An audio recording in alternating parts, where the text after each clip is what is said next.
بسم اللہ الرحمن الرحیم، السلام علیکم۔ آپ دیکھ رہے ہیں میرا فیس بک اور یوٹیوب چینل۔ آپ سے التماس ہے میرا چینل سبسکرائب کر کے مجھے سپورٹ کریں تاکہ میں بھی آپ تک علم پہنچانے کا ذریعہ بنوں۔ جی، حابیل کے قتل ہونے پر حضرت آدم علیہ السلام کو بہت صدمہ پہنچا۔ اللہ تعالیٰ نے حابیل کا صدمہ دور کرنے کے لیے حضرت آدم علیہ السلام کو بطور نعم البدل ایک نیک بیٹا عطا فرمایا، جس کا نام حضرت آدم علیہ السلام نے شیش رکھا، یعنی اللہ کا عطا کردہ تحفہ۔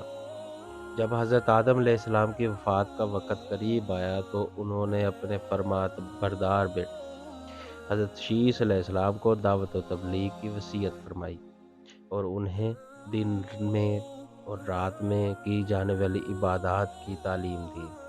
حضرت آدم علیہ السلام کی وفات کے بعد ان کے بیٹے شیش علیہ السلام نے اپنے والد محترم کی وصیت کے مطابق عمل کرتے رہے اور اللہ رب العزت نے انہیں بھی نبوت سے سرفراز فرمایا اور ان پر اپنے پاس سے آسمانی صحیفے بھی نازل فرمائے۔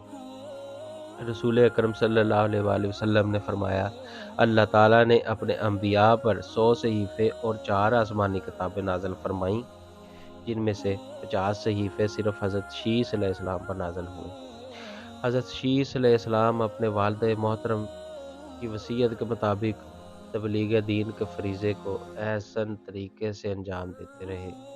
جب ان کی وفات کا وقت قریب آیا تو انہوں نے اپنے بیٹے انوش یانش کے حق میں وصیت فرمائی۔ انوش نے اپنے انتقال سے پہلے دعوت کی تبلیغ کی یہ ذمہ داری اپنے بیٹے کنعان کو سونپ دی۔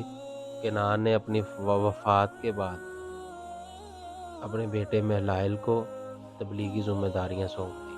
مہلائل وہ پہلے آدمی ہیں جنہوں نے شہر بسائے، مضبوط قلعے تیار کیے اور شیطان کے لشکروں کو پہاڑوں اور گھاٹیوں میں منتشر کر دیا۔ ان کی حکومت 40 سال تک قائم رہی۔